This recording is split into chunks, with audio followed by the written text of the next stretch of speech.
Hey everyone, welcome to Thomas in the Bible episode 81. Um, I'm on the Ustreams, but it's kind of comical because no one's on right now. So I'm telling a. Oh, okay, someone was on. I'm telling listeners to tune in to my live video from a podcast that they are listening to now from any time in the future. Could be Terminator time. Like you could be listening to my podcast and there's those scary like machines that are shooting everybody and all that. I don't know. I don't know what time you're in, listeners. I know when my viewers are in, what time my viewers are in, although not really, because I saved these videos so they could watch it anytime. Yeah, so okay, got a couple viewers. What's up, everyone? Feel free to contribute on the chat, although I have to try to stay focused. It's a little distracting last time, but yeah, feel free to contribute. All right, I have some announcements and renouncements. All right, so new project that's taking over for F This Podcast, which is dead, unfortunately. I won't say permanently dead. It might be mostly dead. Not full. Yeah. Anyway. To Blave. Someday maybe I can stick the. What the hell is that thing? That stoker. That thing that blows air on the fire. What are those called? Anyone in the chat? I don't know what it's called.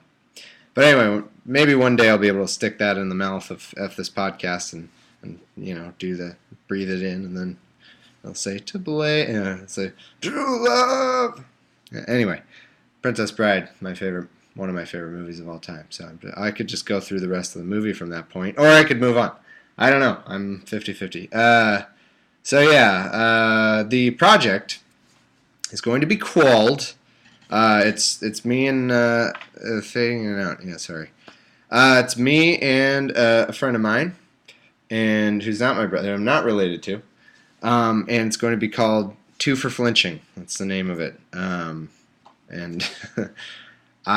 so we recorded a prologue episode that I'm going to try to release tonight. We'll see. I'm trying to get the goddamn website crap figured out. It's always a problem. But hopefully airing that one tonight. Now, you can go to the Facebook. I don't know if you can search it yet. Oh, shit, I didn't set a custom URL. Okay, well, fuck that. Sorry, this is a clean show. Screw that. Go to my Twitter, which I made. That's the other announcement. I'm doing a Twitter for Two for Flinching, and it's at WW24Flinching. Is the Twitter. That's kind of a joke that you'll get the explanation for if you listen to the show. So it's going to be a bit of a different show from F This Podcast, but not terribly different. Just a little. The guy I'm with now, my boyfriend now, has a bit of a different style than my brother, who's just a better version of me. So it's like instead of two me's, it's going to be me and another guy who's a different style. Anyway, yeah, so the Twitter, I'm tweeting jokes all day now just for fun. I'm kind of enjoying it. I had avoided Twitter for some reason. I just didn't understand it. I'm one of those like dinosaurs that I didn't get it. But now I'm getting into it, and I like it. It's good stuff. So I'm thinking about making a Twitter for just Thomas in the Bible too. I don't know if that's of interest to people. So yeah, it's at WW24Flinching. And even if you're not listening to the show yet, I'm putting jokes there. So please follow me. And let me know if you think I should make a Twitter for Thomas in the Bible. I could do that. Maybe just tweet Bible-related things from time to time and tweet when I'm going to be doing shows and all that. So that's all I can think of right now. I think that's the main thing. That's the project. The episode we did was really fun. It's just a short one. We're recording a full episode tomorrow, which will air on the side of caution. No, it'll air either probably Thursday. It'll probably air Thursday to be safe. I don't know if I'll be able to get it up Wednesday night. All right, so enough of that. We're on the Bible. We're on 1 Kings 15, which is essentially just Chronicles. Chronic what? Calls the Narnia. It's essentially just the book of, because like every single time it says like, hey, wait a minute, wasn't this all in Chronicles? I feel like all this information is in Chronicles. Like the book keeps telling us that. And I'm pretty sure Chronicles is a book later on, right? I mean, I don't want to look ahead. I don't want to know how it ends. So it's really annoying. But yeah, we'll just go right into it. 1 Kings 15. Now in the 18th year of King Jeroboam, the son of Nebat, reigned over Judah.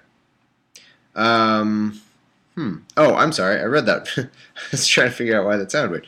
In the 18th year of King Jeroboam, should maybe be a comma there, the son of Nebat reigned Abijam over Judah. So what we have here is we've got essentially two. It said that it broke Israel up into 12 tribes, and maybe that's true, but it just seems like it focuses on two. It's like there's Israel,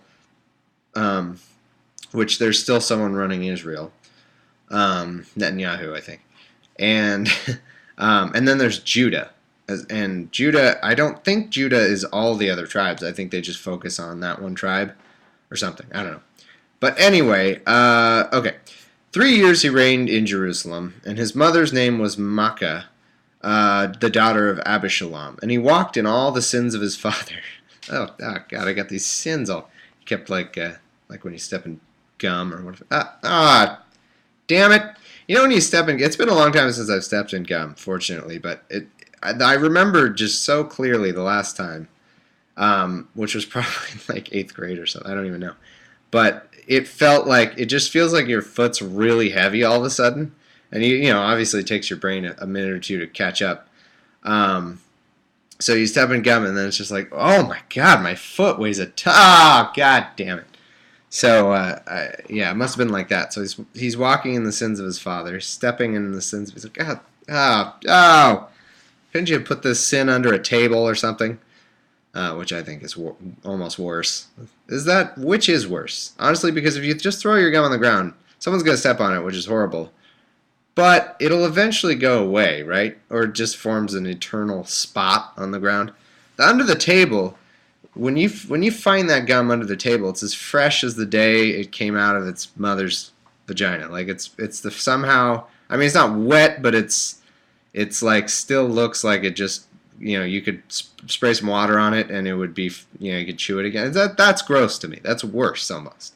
Who are those people that stuck gum up under things? I never once did that in my life. No one had to tell me not to do it. I just figured like that's really stupid and disgusting, and I never did it. Who are those people? There are apparently a ton of them because there's gum under every single table I've ever seen. Anyway, I don't know. Sorry to go off on that tangent. You can tell it's been a while since I've had my F This podcast. Hopefully this new podcast will give me my fix. 2 for flinching. www. Well, the site sucks. It's not up yet, but it's www.2forflinching.com. 24flinching.com. It's the most confusing thing in the world. Fortunately, the website doesn't matter because just go to the Facebook once I get an URL for it, or follow my Twitter and just listen to the show.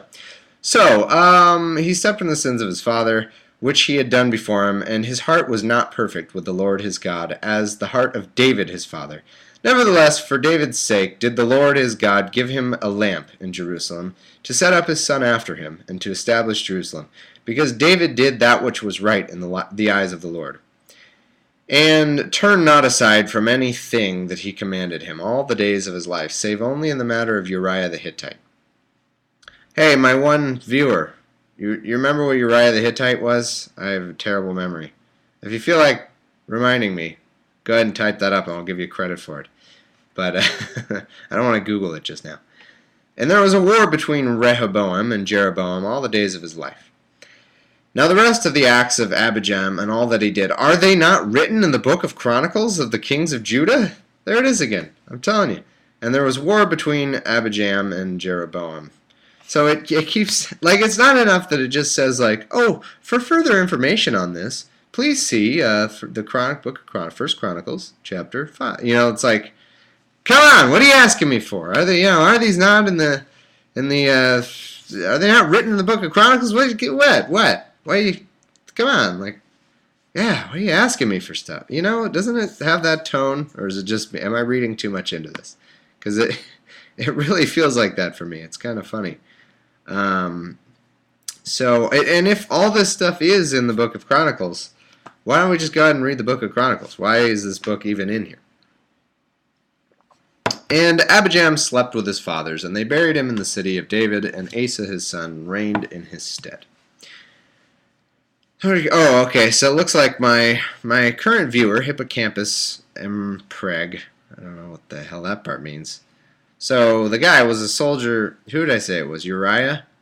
Uriah was yeah, I almost remember. It was a soldier in David's army. You mentioned in the second book of Samuel. Oh, yeah, thank you. That was the whole story. See, I know it's all there. It's all in my brain, but there's so many different names in this book that I don't remember. Yeah, the story was, yeah, he knocked up his wife, and then he like sent him to war, had him come back just to like sleep with her so that they wouldn't know it was him. Like, put him through all these things. That was really funny. I forgot about that. I mean, I can laugh now because it's, Uriah's gotten over it. It's been several thousand years, but for the first 1,000 years anyway, 1,500 years, Uriah was pretty butthurt about it, which I can understand. And in the 20th year of so that was David's only flaw, they're saying. In the God, whoever. In the 20th year of Jeroboam, king of Israel, reigned over Judah. And 41 years reigned he in Jerusalem. And his mother's name was Maacah. Did I read this already? No, I didn't. It just is... the hell? Yeah, no, it's the same. 3 years, and his mother's name was Maacah. Okay, just making sure. Yeah, it says the same thing again. His mother's name was Maacah, the daughter of Abishalom. So these people brothers? What is the... Weird. See, the Bible really throws me off with all this repetition. And Asa did that which was right in the eyes of the Lord, as did David his father. Well, okay, we're in those first sentences were parallel. They were like identical. They were one of those things where they had like a stamp. Well, this pre-printing press, but maybe they had some rudimentary stamp, and they just filled in like this guy's name was Asa, and he reigned 40 years, and it's like that's all that changes, and the rest stays the same. And he took away the Sodomites out of the land and removed all the idols that his father had made. And so this is different. And also Maacah or Maacah, I don't know. Maika. What are two A's in a row? What do you say? What do you say? Because in Diablo 2, which is my only reference, they call it Baal, Baal. Baal. So Maachah, maybe it's Mecca or something, or Mecha, probably. There's a lot of even her he removed from being queen, because she had made an idol in a grove, and Asa destroyed her idol and burnt it by brook Kidron. But the high places were not removed. Nevertheless, Asa's heart was perfect with the Lord all his days, and he brought in the things which his father had dedicated, and the things which himself had dedicated, into the house of the Lord, silver and gold and vessels. War between Asa and Baasha. We'll call it Baasha, Baasha. Baal actually makes an appearance in this book. Actually, we've seen Baal and people worshiping Baal before, huh? But, oh well, there's another appearance. And there was a war. I'm waiting for Mephisto. I don't know if he's going to come in, because we can do some Mephisto runs, like during this boring... This is not going to be funny if anyone hasn't played Diablo 2, but oh well, Diablo 2, you should go out and play it, still. To this day, it was made in like 1998. It still freaking rules. Better than Diablo 3. Yeah, so once there's Mephisto, once we get to his part in the Bible, we can do a bunch of Mephisto runs, and hopefully get some good gear before we move on to the next... move on to the hell mode of the next part of the Testament. Yeah, just think, this is normal mode. We have to read this whole Bible again in nightmare mode and hell mode. And Baasha, was that where I was? I think so.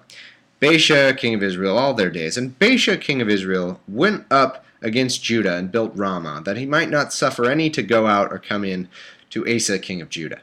Then Asa took all the silver and the gold that were left in the treasures of the house of the Lord and the treasures of the king's house, and delivered them into the hand of his servants. And King Asa sent them to Benhadad, the son of Tabrimon, the son of Hezion, king of Syria, that dwelt at Damascus, saying, There is a league between me and thee, and between my father and thy father. Behold, I have sent unto thee a present of silver and gold. Come and break thy league with Baasha king of Israel, that he may depart from me. So Benhadad hearkened unto King Asa, and sent the captains of the host which he had against the cities of Israel, and smote... What the hell? So it's either capital I or capital or lowercase l. I guess we'll say capital I. I-J-O-N. That's kind of weird looking, because it's just a line. I don't know if it's capital I or... Yeah, because let's see if we can find a capital I. No. Do they put the little... Oh, yeah, Israel's... Okay, so it is probably capital I. John. I-J-O-N. That threw me off. And Dan. And Abel Beth Maacah. So we've got these two lands. We've got Ijon, 4 letters, and Dan.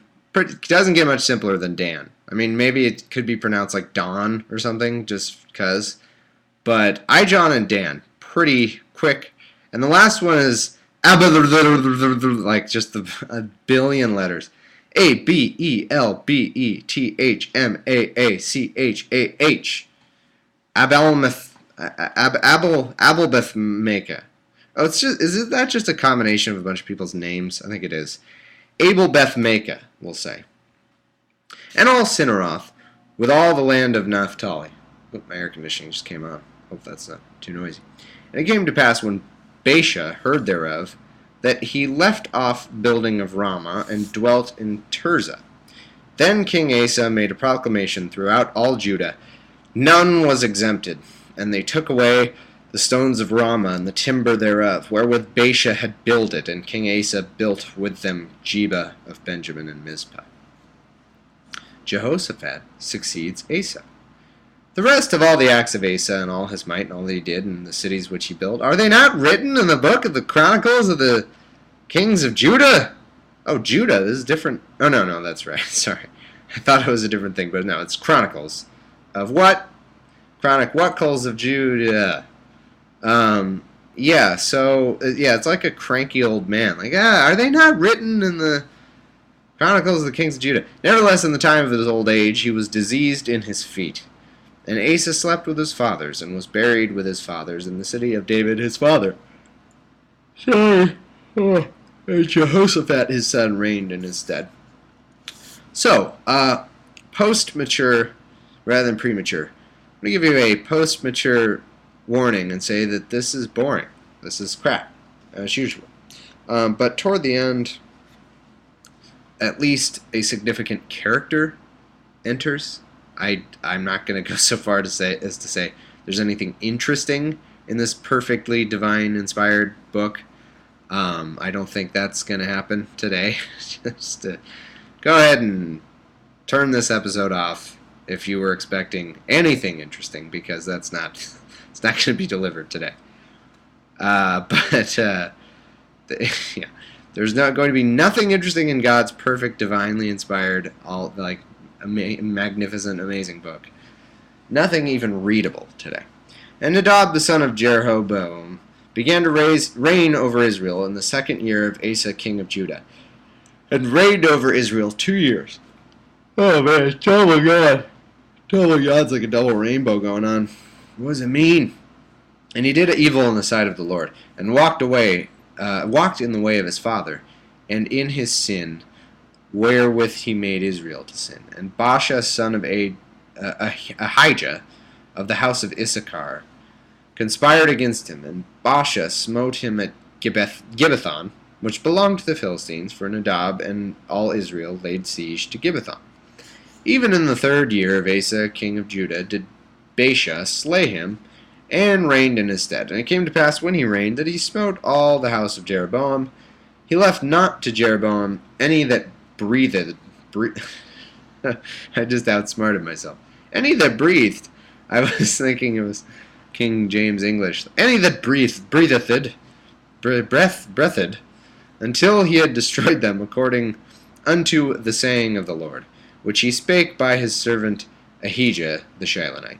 Because the sins of Jeroboam, which he sinned, and which he made Israel sin, by his provocation, wherewith he provoked the Lord God of Israel to anger. Now the rest of the acts of Nadab and all that he did, guess what, folks? Do you know what's coming? Now the rest of the acts of Nadab and all that he did, are they not written in the book of the Chronicles of the kings of Israel? Come on. There was war between Asa and Baasha, king of Israel, in all their days. Baasha's wicked reign in Israel. In the 3rd year of Asa, king of Judah, began Baasha the son of Ahijah to reign over all Israel in Tirzah 24 years. And he did evil in the sight of the Lord, and walked in the way of Jeroboam, and in a sin wherewith he made Israel to sin. That's the end of chapter 15. Going to chapter 16, we have 4 chapters today. The first 2, I think, are kind of long, but the last 2 are shorter, I believe. So, that's that chapter. So pretty much a bunch. The book is called Kings, and we're going to get a sequence of just boring kings who, of course, sin and do evil in the eyes of the Lord. So that's what's going on there. Yeah, not much to say. Jehu. This is 1 Kings chapter 16. The heading, which I love these snazzy headings, is Jehu's prophecy against Baasha. Then the world. Man, I started off so well. To restart the whole Bible.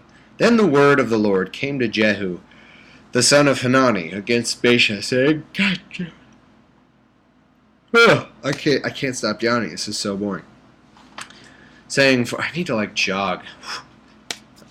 Could I do it while jogging? Maybe I could set up my laptop on a jogging machine. What are those? Do those have names? A treadmill. Be like jogging. Better yet, one of those ellipticals that all the girls do. I've never done one, but I always thought it would be cool. So I've got the arm motion going. Oh, okay, staying awake.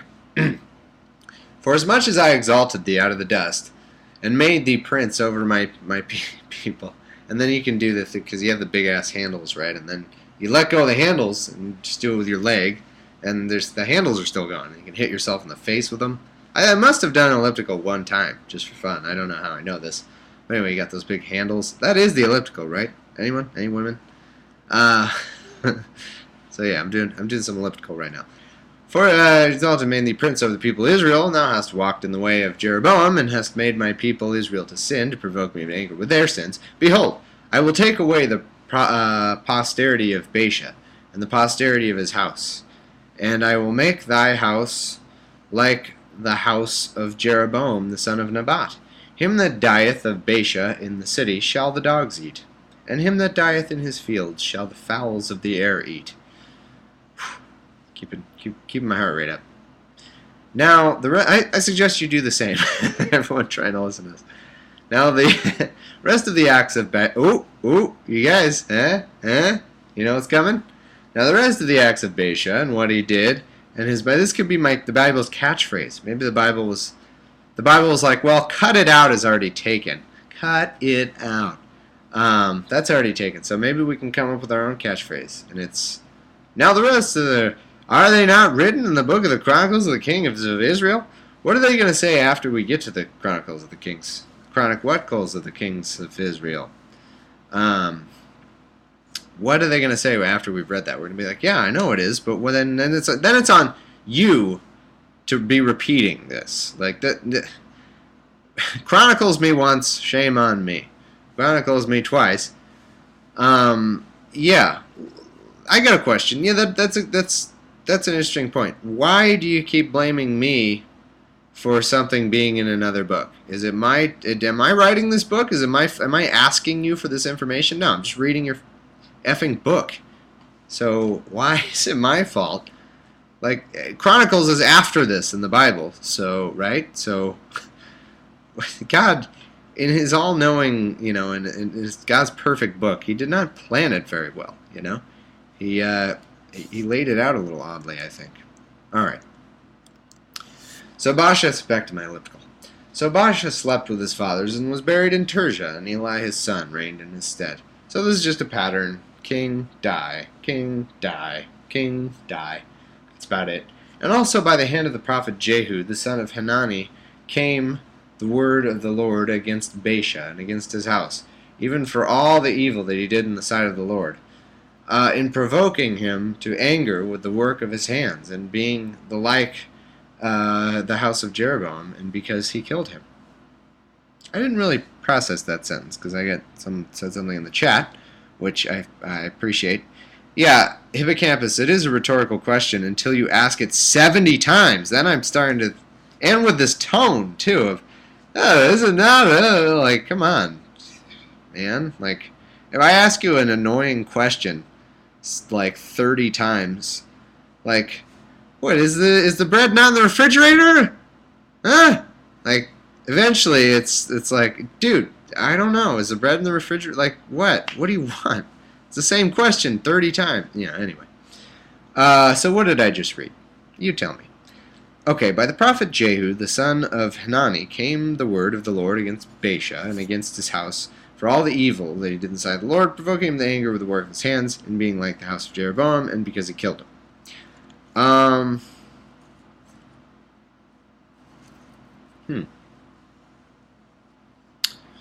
Yeah, I don't really understand what that is. Somebody killed somebody. Basically, like I said, all these stupid kings are being killed or dying of natural causes. Some other terrible king takes over. That's it. I don't think we need to read much into it until something interesting happens. The ball is in the Bible's court right now because nothing interesting is happening, and I'm not going to bother with it.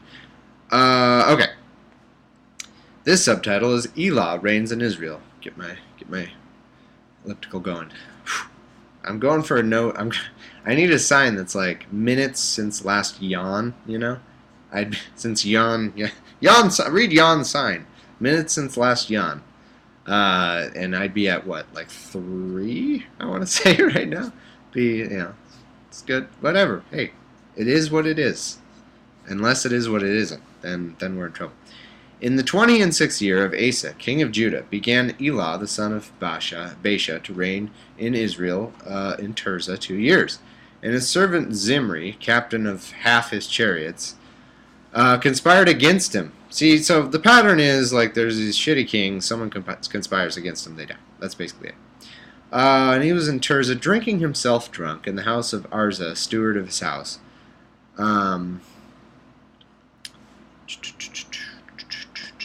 Yeah, Jan is a character. We should write Jan in, and then whenever I'm yawning, I'm just saying his name. Oh, look, it's Jan. I'm doing the proper Jewish pronunciation of his name. I feel like there'd be some in it. Okay, where was I? When he began to reign, as soon as he sat on his throne, that he slew all the house of Baasha. He left him not one that pisseth against the wall, which is always, I love that one. Neither of his kinsfolks, nor of his friends. Thus did Zimri destroy all the house of Baasha, according to the word of the Lord, which he spake against Baasha by Jehu the prophet. For all the sins of Baasha, and the sins of Elah his son, by which they sinned, and by which they made Israel unsin, and provoking the Lord God of Israel to anger with their vanities. Now the rest of the acts of Elah... Hey guys! You know what's coming up next? The rest of the acts of Elah and all that he did, are they not written in the far superior book, which is not this one, the book of Chronicles of the Kings of Israel? What Coals of the Kings of Israel? Zimri reigns in Israel. Yeah, God. So each title is just a new dick who reigns, gets killed, and then the Bible is like, what? You know, Chronicles. Go read Chronicles. What are you doing here? That's the pattern. In 27th year of Asa, king of Judah, did Zimri... You know, I suggest to you guys, if you do insist on listening to this terrible podcast, have something else to do. You know, be playing Monopoly with friends or something. You know, just something to... Because this tedium, I could not wish upon anyone. I really... it's just terrible.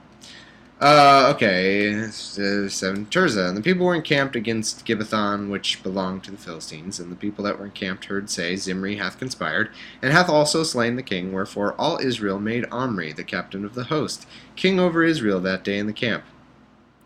And Omri sounds like a dwarf related to, like, Gimli, Philly, Killy, all those dwarf names. Omri could, like, if... Actually, is it Dome? Isn't there... like Domri, Omri. I don't know. I'm terrible at this. Uh, don't. Yeah, I don't know. Anyway, if in the Hobbit, you heard like, oh, take that to Omri, you wouldn't question it. You'd be like, hey, it must be one of the dwarves. It's related to, it's Fili or Keely's brother or something. So that's funny. Went up from Gibbethon and all Israel with him, and they besieged Tirzah. And it came to pass when Zimri saw that the city was taken, that he went into the palace of the king's house, and burnt the king's house over him with fire, and died. For his sins which he sinned in doing evil in the sight of the Lord, in walking the way of Jeroboam. Boy, Jeroboam is the sin that keeps on sinning, isn't he? He just like knocked out 97 people with his sins, I guess. And his sin which he did to make Israel sin. Guys, guess what the next sentence is? Come on. Oh, nice. Someone's got the dwarves there. Dori, Nori, Ori. Oh, yeah, Dory was the one I was thinking of. I think I got messed up and was thinking like Dorney or Dormy or something. Dory, Nori, Ori, Oin, Gloin, and Omri. Omri. See, it blended in. I didn't even know you were making a joke at the end. And Omri. Unless that is actually a dwarf. It's still unclear. Yeah, Dormy, there's Gimli, too. It's Gimli, though he's not in The Hobbit, right? Yeah, I don't know. I love those books, but it's been several years since I've actually read them. And then the stupid movies polluted my mind, so I don't have the actual knowledge. Now, the rest of the acts of Zimri. I put it off, but it's still there, guys. The rest of the acts of Zimri and his treason that he wrought, are they not written in the book of the Chronicles of the Kings of Israel? You tell me. You tell me, Mr. Bible. I'm no expert. You're the expert. I come to you for knowledge, Bible. And I expect you to tell me if it's... You tell me if it's written in the Chronicles. And then, if it is, shut up. Stop talking. Don't tell me things. If it's all written somewhere else, come on. Ooh, this is time for we're getting some dwarf blood in the Bible. Omri reigns in Israel. So I suspect they're going to be building caves and mining, finding some Mithra? What the hell is what's the armor that's really awesome that Bilbo has? And then Frodo gets Mithra? Something like that. Anyway, so there's going to be a lot of that mining going on. Then the people of Israel were divided into two parts. Half the people followed Tibni, who I'm guessing is an elf, because that's the reason they had this ancient feud. Tibni, the son of Ginath, to make him king, and half followed Omri. But the people that followed Omri prevailed. Oh, the dwarves win. I wouldn't have thought that. Prevailed against the people that followed Tibni, son of Ginath. So Tibni died. Seemed like the thing to do. Oh, what? The people beat us? Alright, I'm dying. Screw this. He wasn't actually killed or anything. It was just like... Omri prevailed against that sentence. Omri prevailed against the people that followed Tibni, the son of Ginath. So Tibni died. Because what? It's nothing. Alright, I'm dead. And Omri reigned. In the 31st year of Asa, king of Judah, began Omri to reign over Israel. 12 years, 6 years reigned he in Tirzah, and he bought the hill Samaria of Shemer. I almost read Shermer because of Michael Shermer. That would have been cool, but not to be. For 2 talents of silver, and built on the hill, and called the name of the city which he built after the name of Shemer, owner of the hill Samaria, I guess. But Omri, Mithril. What did I say? Mithra? I said Mithra. I'm a little scatterbrained today. Yeah, Mithril, obviously. Come on, me. But Omri wrought evil in the eyes of the Lord. Who? No way! I thought Omri was going to be good and everything would be solved and it would be fine to this day and the book would be over. And did worse than all that were before him, for he walked in all the way of Jeroboam the son of Nebat, and in his sin wherewith he made Israel to sin. To provoke the Lord, the God of Israel, to anger with the vanities. Now the rest of the acts of Omri, which he did in his might that he shewed, are they not written in the books of Chronicles of Kings of Israel? Yeah. So Omri slept with his father. Okay, if it is really true that all the crap in Chronicles of Israel is just repeating this. I might just freaking skip the Chronicles of Israel. You guys all know that, right? I guess that is really old now that I think about it, the Chronicles of Narnia video, but people know that, right? I have my sample size of 2 here in the chat. I'm going to use you to judge whether or not all of the kingdom knows what I'm talking about. So Omri slept with his fathers and was buried in Samaria, and Ahab his son reigned in his stead.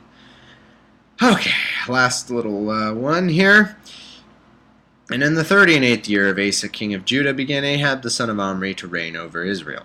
And Ahab the son of Omri reigned over in Israel and Samaria 22 years. And Ahab the son of Omri did evil in the sight of the Lord, above all that were before. He went above and beyond in his evil doing, above all that were before him. And it came to pass, as if had been a light thing for him to walk in the sins of Jeroboam the son of Nebat, that he took, this is funny, that he took to wife Jezebel, the daughter. Now the Bible's getting a little attitude, and it's like, and this guy, it was as if it was easy for him to walk in the steps of Jeroboam, you know. You know how that is. Who was sinning came naturally to this guy. So Jezebel, which is a name seems so I kind of recognize, isn't a Jezebel someone who does something? I don't know, something bad. A Jezebel. So this can't be good. What's a Jezebel? Someone look it up. Or just tell me, because I'm sure everyone knows but me. The daughter of Ethbaal, king of the Sidonians, and went and served Baal and worshipped him. Baal sighting. So we're still waiting on Mephisto, Diablo. Another one? What's the one in... no, Baal's the last one, right? So we got Mephisto, Diablo, Baal. Yeah, I don't know. And Ahab made a grove, and Ahab did more to provoke the Lord God of Israel to anger than all the kings of Israel that were before him. Impressive. It was easy for him to walk in the sins of Jeroboam. They have a point. And in his days did Hiel, the son of Bethelite, build Jericho. He laid the foundation thereof in Abiram, his firstborn, and set up the gates thereof in his youngest son Segub, according to the word of the Lord, which he spake by Joshua the son of Nun. Okay, so that's 16. Now we're going to go to 17 and hope that it gets a little better. That It Gets Better campaign, that really needs to be for people who are trying to read the Old Testament. And not that it does get that much better. Okay, Jezebel today basically means prostitute, but I don't know. Yeah, I don't think it meant that in the Bible. It just, I'm sure Jezebel comes from everything comes from the Bible, really. A lot of things do. So maybe this character Jezebel is a prostitute or something? Although that doesn't sound right, because I thought a Jezebel was like a... You know when you have a meaning in your mind, but then you try to put it into words and it's nothing? Like, I know it. Like, I know a Jezebel when I see a Jezebel. Maybe you're right. But I thought a Jezebel was just somebody who causes some harm. The Jezebel is like, I don't know. Let's look it up. Maybe there's a Urban Dictionary kind of thing, or just a normal dictionary. Jezebel. Let's look at the Wikipedia entry. I just want to know. Maybe I have had a totally wrong view of it. That's totally not impossible. Cultural symbol, maybe? Is that what it is? False prophets. That's interesting. Oh, people assume she was a prostitute? That's interesting. Okay, we're learning something, people. The name Jezebel came to be associated with false prophets. Oh, okay, because Jezebel, that's what I was trying, that is sort of what I had in mind. Jezebel, I think, because I've read this reading before, I'll confess, but I already forget because it was so boring. Also, our reading today I don't think it gets through the whole Jezebel storyline, but I could be wrong. Jezebel leads her man to false gods. That's what it is. I was sort of trying to say something like that, right? So false prophets further associated by the 20th century with fallen or abandoned women. Christian lore comparison to Jezebel suggested the person was pagan or an apostate, masquerading as a servant of God. But now, okay, here this goes to your guys' point, you readers. wore makeup and awesome clothing.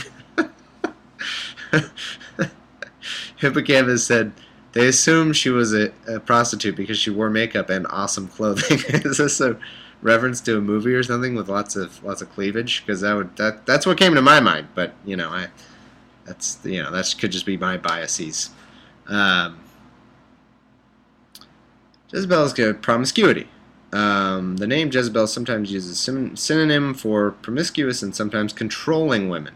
Yeah, okay. Alright, yeah, that is sort of the nebulous thing I had. I'm not going to say I had the answer because I obviously couldn't explain what I was thinking. But I did kind of think it was more than just a prostitute. I thought it was someone who led you to something bad. Anyway, so chapter 17. Ravens feed Elijah. Baltimore Ravens, or they just won the Super Bowl, so I can only assume that this chapter has to do with them.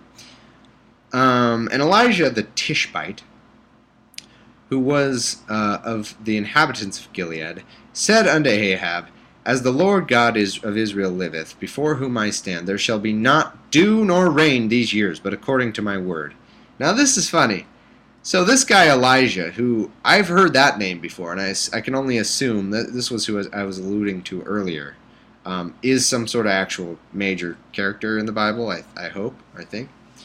And he just comes in. This is the first, you guys will attest to this. This is the first we've heard of him.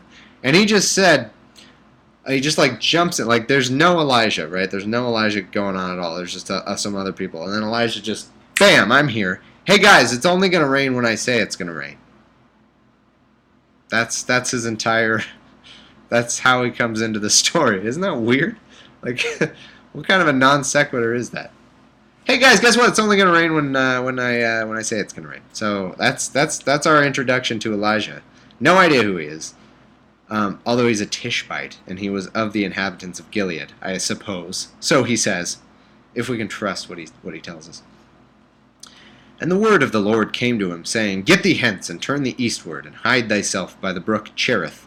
Well, he was doing a good job hiding himself before this. I don't even think he needed to hide. He was nowhere, and now he's somewhere. So he should have just held off on that big announcement of his. And it shall be that thou shalt drink of the brook, and I have commanded the ravens to feed thee there. Fresh off their Super Bowl victory, of course. So he went and did according unto the word of the Lord, for he went and dwelt by the brook Cherith, that is before Jordan. And the ravens brought him bread and tackled his ass. Went through some scrimmaging, some light practice with pads. With pads, without pads. It's summer months. It's kind of, you don't want to practice with pads. It's kind of rough, but half and half pads. Football practice. And bread and flesh in the evening, and he drank of the brook. And it came to pass, after a while, that the brook dried up, because there had been no rain in the land, for tons of thirsty football players drinking from it. So the brook dries up, and he's like, man, what are the odds? I told everyone it won't rain, and then I'm punished because there's no water. Did this guy not realize that he too needs H2O to survive? The widow of Zarephath. And the word of the Lord came unto him, saying, Arise, get thee to Zarephath, which belongeth to Zidon, I don't know, and dwell there. Behold, I have commanded a widow woman there to sustain thee. And he's like, Is this the kind of sustenance I'm thinking? The name widow woman. Sorry. The Lord smiteth my throat. The word widow woman probably does make you think of a old, bent over, not in a good way, woman, hag, but who knows? Maybe this is a widow of a good-looking dude who died of a brain hemorrhage at the age of 27. Like I'm planning on doing. Maybe that's this kind of widow. Maybe she's a super hot widow. She's a wilf. I didn't plan that joke. Now, I'm not saying that's the most brilliant joke, but I just realized that people thought I planned that joke. That would have been a really not genuine, disingenuous way of making a joke. No. Anyway, she's a wilf. I just came up with that. Not that it's funny. I'm just saying it was spontaneous. I'll get it notarized. So maybe it's a wilf. Maybe it's not a... should the opposite of a wilf be just put not in there, like widow I'd like to not F? So like wilft. Yeah, that doesn't work. I can see why that didn't catch on, maybe. So like a milnf.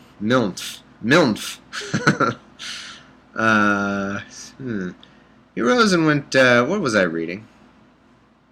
There was no water, right? Yeah. The word of the Lord came... No, I read that. I'm sorry. And he came to the gates of the city. Behold, a widow woman was there gathering sticks. And he called to her and said, Fetch me. He was hoping, like, please be a wilf. Please be a wilf. Fetch me, I pray thee, a little water in a vessel that I may drink. And as she was going to fetch it, he checked her out from behind, of course, like men are wont to do, and called to her, saying, Are you the wilf I was told about? Bring me, I pray thee, a morsel of bread in thine hand. And she said, As the Lord thy God liveth, I have not a cake, but an handful of meal in a barrel, and a little oil in a cruse. C-R-U-S-E. Cruse. Cruse? I don't know. And behold, I am gathering 2 sticks, that I may go in and dress it for me and my son, that we may eat it and die. That's seriously, I know it might be an inappropriate laugh, but that's what the sentence says. So he's asking her for food, and totally checking out her ass, obviously, to see if she's a wilf or not, or a wilf. And so he says, like, give me some of your food. She says, like, Scout's honor. I have no food. I have like a morsel of food. I was just gathering these 2 sticks so that I could go give our last food to my son and we'd just die. Like, that's seriously what she says. She's a real downer. Look, man, I just let me just die. Let me just prepare this last meal and just die. And Elijah said unto her, Fear not. Oh, crap. Losing the minutes since last yawn. Since yawn sign. And Elijah said unto her, Fear not, go and do as thou hast said, but make me thereof a little cake first, and bring it unto me, and make for thee and for thy son. And thus saith the Lord God of Israel, The barrel of meal shall not waste, neither shall the cruse of oil fall, until the day that the Lord sendeth rain upon the earth. So he says, like, look, just go make me some food. Make me a sandwich, woman. That's what he says. Look, there's this old woman, this wilf, who is just making her last meal so she and her son can die, right? And then the guy says, hey, while you at it, you mind making me a sandwich first, like before your last meal? And already, this guy he's got some entitlement issues, I think. But he says to her, just to summarize so you guys can follow, hopefully.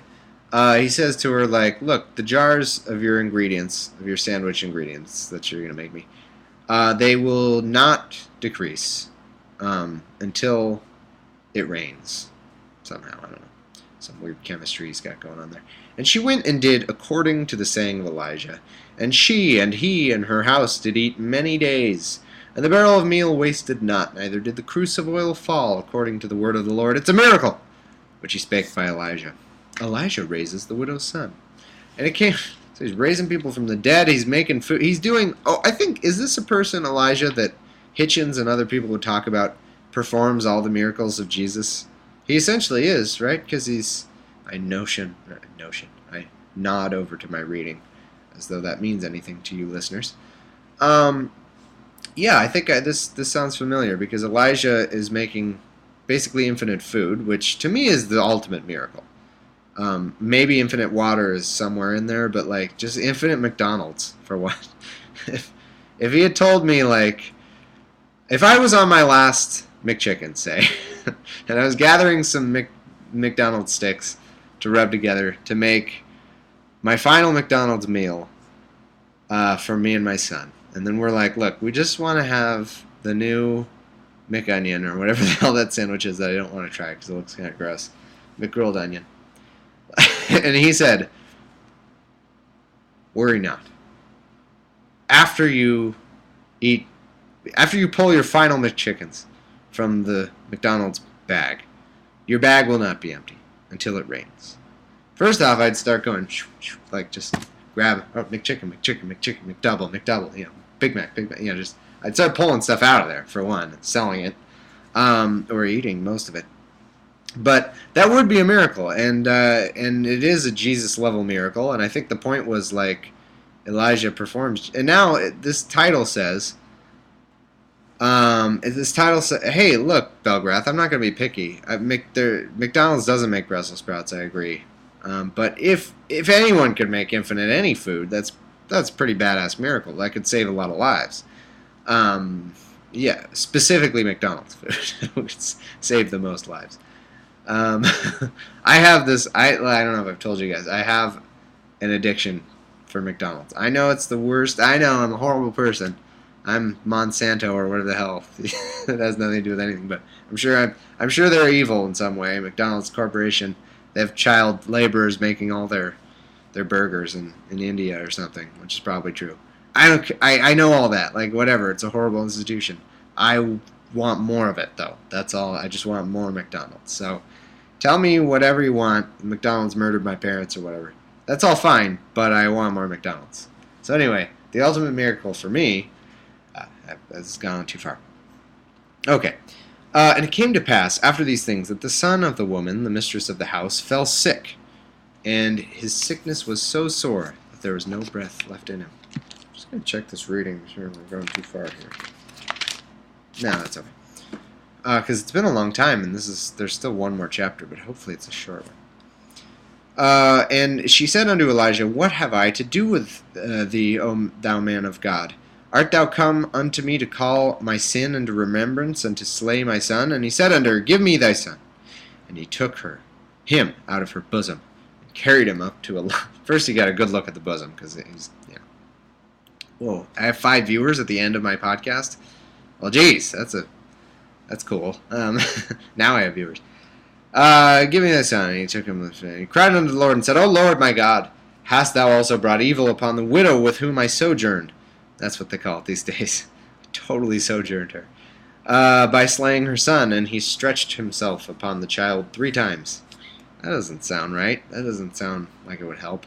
And cried unto the Lord, and said, O Lord my God, I pray thee, let this child's soul come into him again. This is getting a little scary.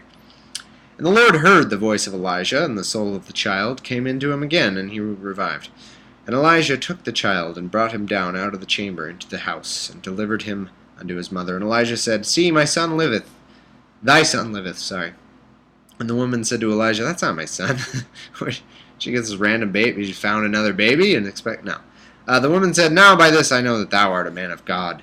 Oh, so the infinite food, the infinite McDonald's miracle, that didn't do it. But now she's like, oh, now I know that you're this, a man of God. Thy word, the Lord, is truth. Okay, so last chapter. Damn it, this is a really long chapter. How did this happen? Is this reading too long for some reason?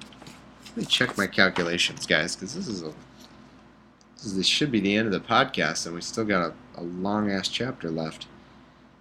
Let's see, 27.54, so that means... No, gotta do it. I think either I fell behind last podcast by a couple paragraphs or what. Alright, we'll try to go through this one a little more quickly.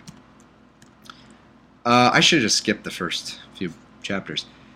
And it came to pass after many days that the word of the Lord came to Elijah in the 3rd year, saying, Go shew thyself unto Ahab, and I will send rain upon the earth.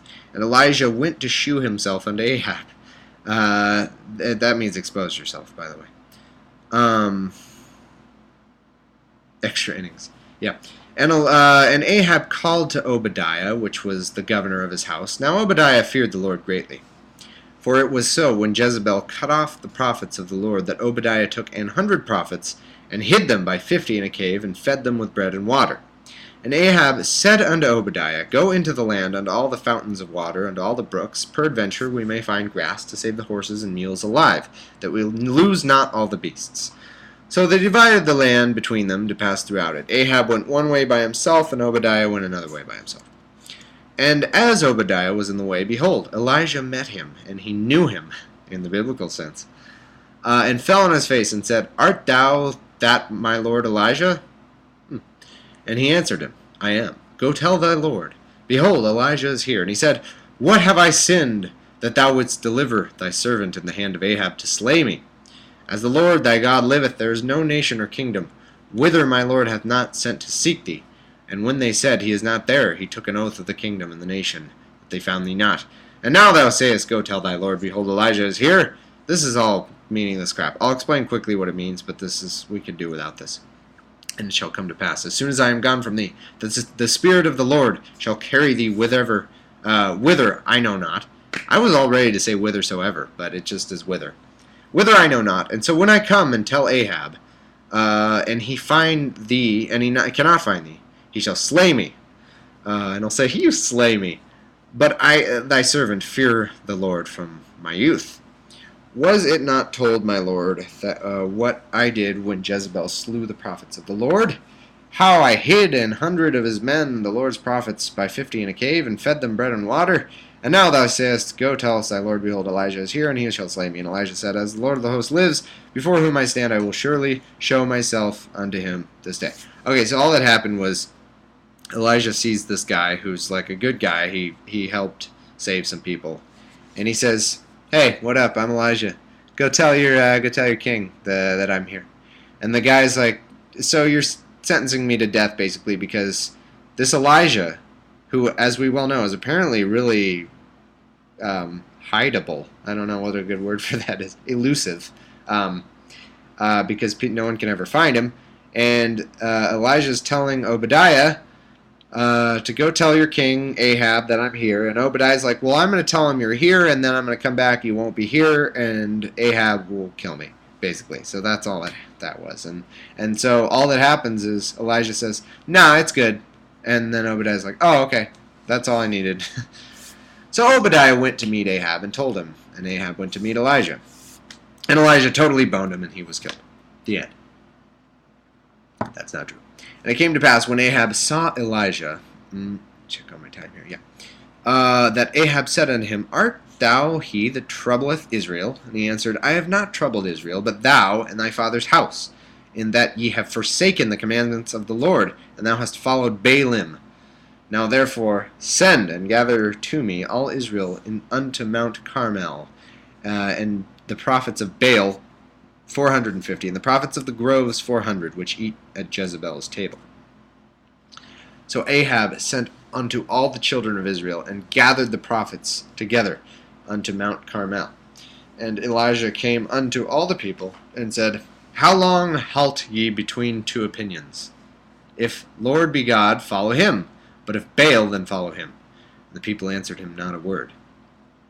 Then Elijah said unto the people, I, even I only, remain a prophet of the Lord, but Baal's prophets are 450 men.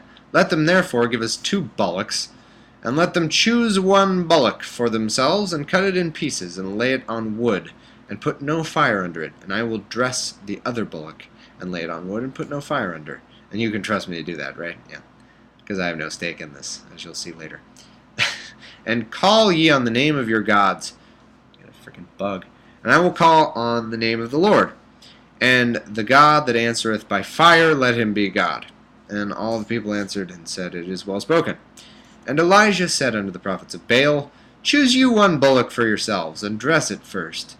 For ye, putting in a dress, or a tux, like, oh, this is our bullock. It's just hanging out in a tux. For ye are many, and call on the name of your gods, but put no fire under. And they took the bullock which was given them, and they dressed it, and called on the name of Baal from morning unto even noon, saying, O Baal, hear us. They did a bunch of Baal runs, basically. Baal, hear us, but there was no voice, nor any that answered. And they leaped upon the altar which was made, and it came to pass at noon that Elijah mocked them, and said, Cry aloud, for he is a god. Either he is talking, or he is pursuing, or he is in a journey, or he is peradventure he sleepeth, and he must be awake. So he's mocking him, like, yeah, call unto Baal. And they cried aloud, and cut themselves after their manner with knives and lancets, till the blood gushed out upon them. And it came to pass, when midday was past, and they prophesied until the time of the offering of the evening sacrifice, that there was neither voice, nor any to answer, nor any that regarded. So I don't know if you're getting the meaning of this, but what's the meaning of this? He's just having like a penis measuring contest when it comes to gods.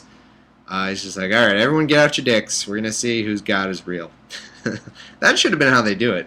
Okay, we'll all get out our dicks. Whoever has the longest dick, that means God bless them. And God bless them. And that's the real God. But no, they did a less bicurious way, a less homosexual way, and decided to get some bullocks and get some. So what was I saying? Get some bullocks, and there'd be two of them, right? And whichever one, like of team, what's the stupid Twilight? I already forget their names. Team whatever and team the other. I can't make that joke because I forget their effing names. I don't care. Team Jacob or something. Team the guy. I don't know. Anyway, there's two teams, and they said like whichever one lights on fire. I'm pretty sure is what they're saying. Whichever one lights on fire, that's the one for us. That's the one that has a real God. So the people who are doing bail runs are just like bail, come on. Light our bowl on fire, and it never happens, obviously. And so thanks for the comments. I'm trying to hurry through. It's good stuff, but I gotta focus since this is a long one. We're on our deadline here. So yeah, he's just teasing him like, "Where's your bail, man? Where are your epic drops?" Yeah. And he put the wood in order and cut the bullock in pieces and laid him on the wood and said, "Fill flour in barrels with water and pour it on the burnt sacrifice and on the wood." And he said, "This wouldn't by any chance be like flammable fire or flammable flour, or like maybe, kerosene instead of water, or something that's flammable. This could be a very, very simple magic trick going on." And they did it the second time, and he said, "Do it a third time." And they did it the third time, and the water ran about the altar, and